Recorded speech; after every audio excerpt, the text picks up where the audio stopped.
Hello, in this video we're going to show you how to do more advanced live streaming. Using something called encoder software, we use something called OBS, Open Broadcaster software.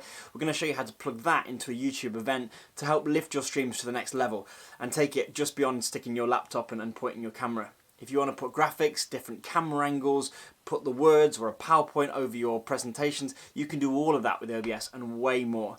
I'm not going to go through all of the technical bits. I'm going to show you basically just how to set up a stream and connect OBS, and then I'm going to point you towards some of the best tutorials online to help you get OBS set up and to do all the fancy things that you want to do with your live streams. This is how to set up an advanced live broadcast.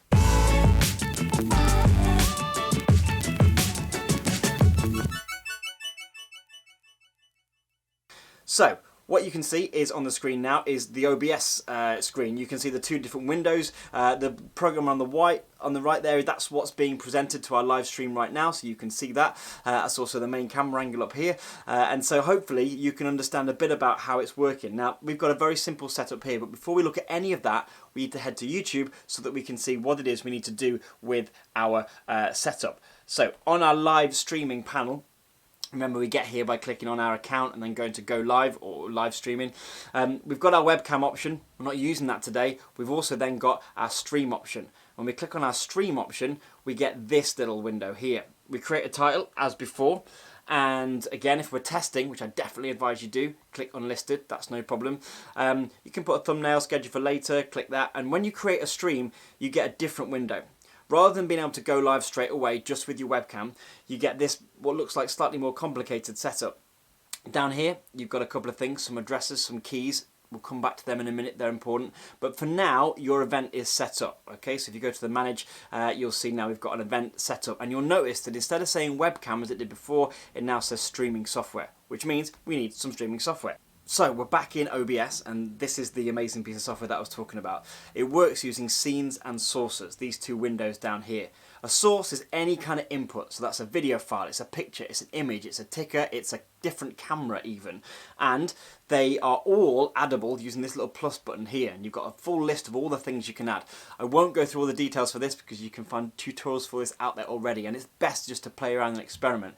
But what you then do is put all those sources into a scene. So a scene is basically like a collection of all the different things you want arranged on your output. That might be the words to a hymn just here, and the camera just here, and a ticker just here, and your logo just here, whatever you want to do. On our live streams we have lots of different scenes, some for having guests on, some for having live chats, and you can see some of them on the screen right now. So we've got them arranged into scenes. Now our first scene on this one is just me in the main camera, which is just here.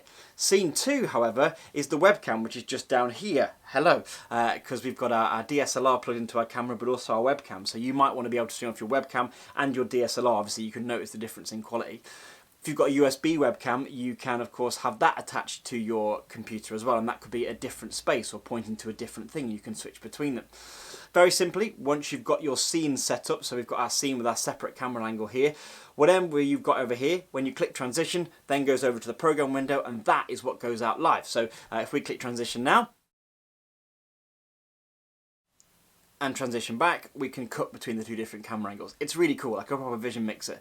But I know what you're thinking. How do you get all of these scenes and all of these things you've created into YouTube and onto your event? Well, that's where we head towards the settings mode. Okay, so in settings mode, just here, we can see some options for stream, and we've got some options for output. Now in stream, we want to click on the service and we click on YouTube, simply that. And it sets up all the servers for you, dead easy. And then what does it ask for? Your stream key. Now, those eagle-eyed people amongst you will notice that beforehand on our YouTube page, we were given a stream key. So let's head back to YouTube and we'll head back to our event. If we click on test, we will see down here we've got a stream key, and this is the key to your live broadcast. Click copy, head back to OBS where you were before.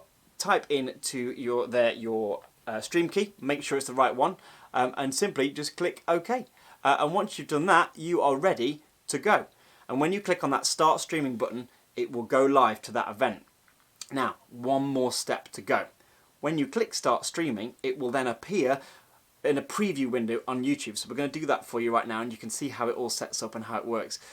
And then the rest of it is all done via YouTube. You start and stop your broadcast via YouTube. You can set it to auto start and auto stop. I wouldn't advise this, mainly because if you have an issue with your camera or your program or your software or your computer crashes or whatever, it will just end the live stream and it won't give you a chance to reconnect. So we've got our setup, we've got our streams. If we click start streaming and then head over to YouTube, we should see something happen in a minute. Okay, so we're on our here. It says connect streaming software to start preview. All of a sudden we've now got an excellent collection because we're streaming, and in a minute you'll see the preview window come up and it will show you that you've created the connection between your streaming software and YouTube. So here we go, here's our preview window coming up. You can use this to test our sound. Obviously there's a delay here, and then it says look like you're ready to go live. Once you do that, go live, and you will go live from whatever is displayed on your preview window. That's very important. It won't go from when you started clicking streaming, it will go from whatever is on the window. So if you want to get something weighted and queued up, wait till you're there, click go live, and you are live, literally live.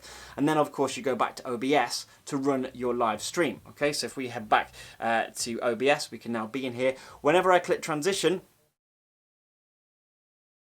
or cut between a scene, that then is then going live. So the window on the right where it says program is your kind of output window. That's what's going out live, and the preview window is where you queue up all your scenes and all your sources on the other side.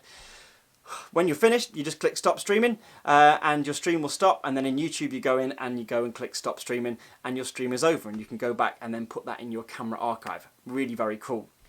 Now one thing I want to show you is the settings that you're using here. Okay, so in the settings tab it shows you your output.